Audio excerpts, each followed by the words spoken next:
Hello guys, sa mga kababayan at sa mga supporter ni PRRD, ni Tatay Digong, sa ako sa inyo at sa mga ibang bansa, sa OFW, slow daw sa inyo. Alam nyo guys, nakakalungkot.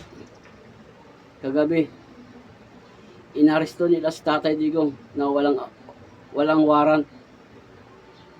Pinasa lang nila yung warrant na gawa-gawa lang na wala man talaga warrant na galing sa ICC. Mamaya ipapakita ko sa inyo guys. Bago lahat, supportahan nyo naman po aking YouTube channel. Bago lang po ako, small vlogger. Supportahan nyo naman po, please. Subscribe naman po, follow and share, like. Ito na nga guys, walang formal na warrant of arrest laban kay Tatay Digong. Yung binasa ni Torre, sa cellphone lang, nagawa-gawa lang nila yon na wala naman talagang warrant na binigay ng ICC. Ipapakita ko sa inyo guys, kayo na bahala musika. Panoorin nyo to.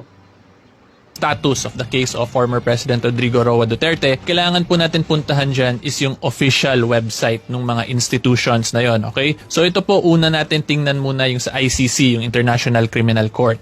So ang una po natin titingnan dito is yung ICC, so makikita po nyo dyan yung website, icc-cpi-int/defendants, okay? So yung defendants po, ito yung mga actual cases sa ICC kung saan nasa trial proper na po talaga sila.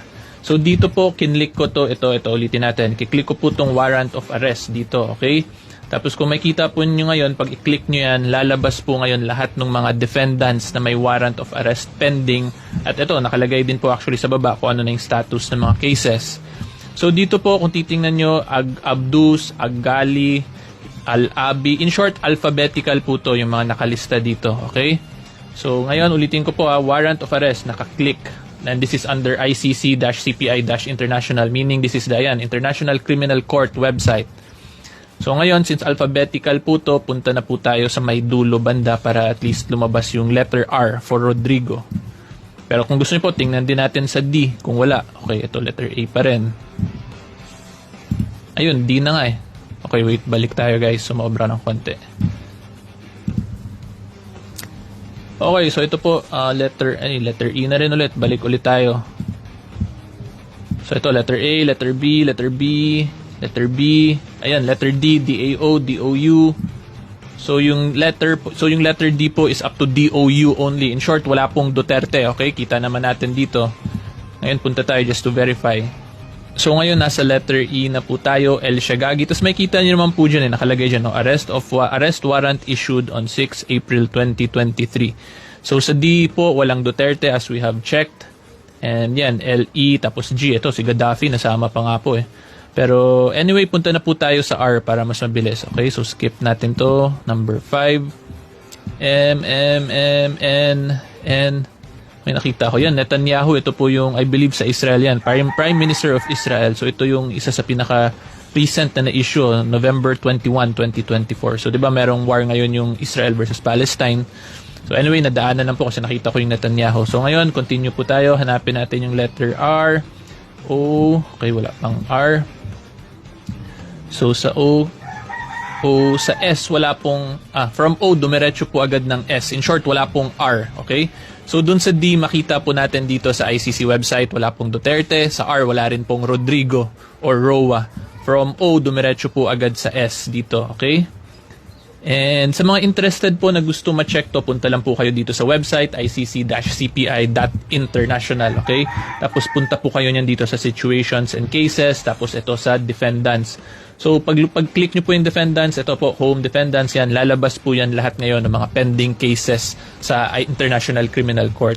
So ang meron lang po dito is makikita po natin under defendants, wala po yung Philippines, pero under investigations is nandito po yan yung Republic of the Philippines. So investigation, Republic of the Philippines. Okay?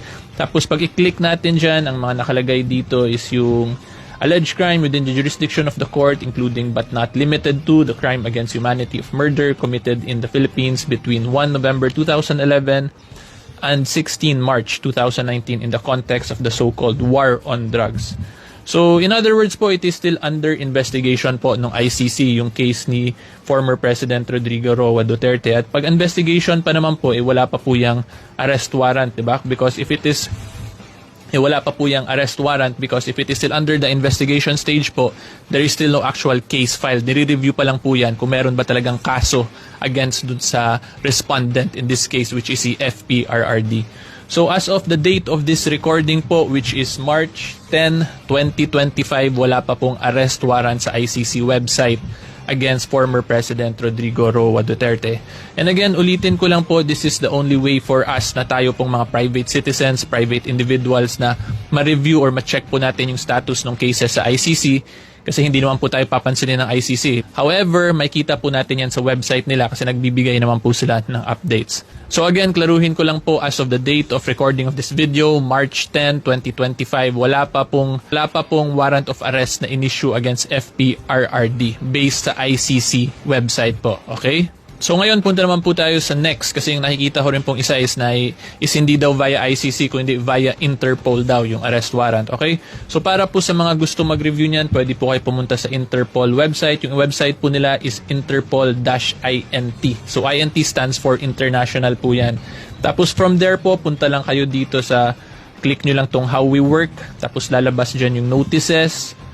And then, nag-load lang po. Then, pag lumabas po yan yung notices, i-click nyo lang po itong red notices. So, yung red notices po, this is equivalent to the arrest warrant po yan dito sa atin. Okay? So, ngayon, click nyo lang po itong view red notices.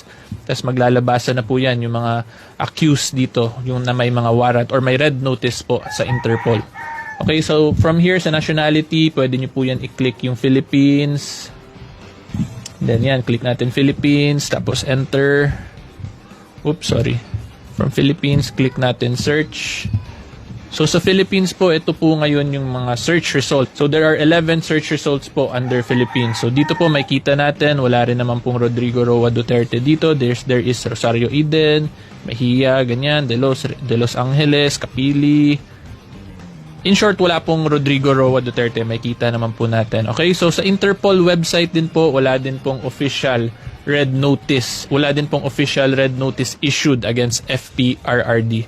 Again, klaruhin ko lang po, this is as of the date of recording of this video, March 10, 2025. Okay? So kung makita po natin sa ICC website, sa Interpol website, wala pa pong warrant of arrest or red notice si FPRRD. And yung reason po kung bakit ko to pinapakita sa inyo yung mga websites kung saan tayo pwede kumuha ng mga official notices and or announcements from the ICC and Interpol is because kahit pa po walang official announcement, meron na pong naglalabas ng mga balita na meron na daw inisyong warrant of arrest and or red notice against FPRRD. Tapos nilalagay lang nila doon is from a credible source daw, ganyan-ganyan. However, tandaan po natin if it was not released directly by the body that issues said notices or said warrants, hindi po yan siya makaklasify as verified documents. Okay? And if it is not a verified document, ibig sabihin po niyan chismis and or hearsay po yung mga ganyang statements. Okay? And again, tandaan po ninyo as of the date of March 10, 2025, lahat po na nagsasabi na may ganyan-ganyan, may na-release na daw,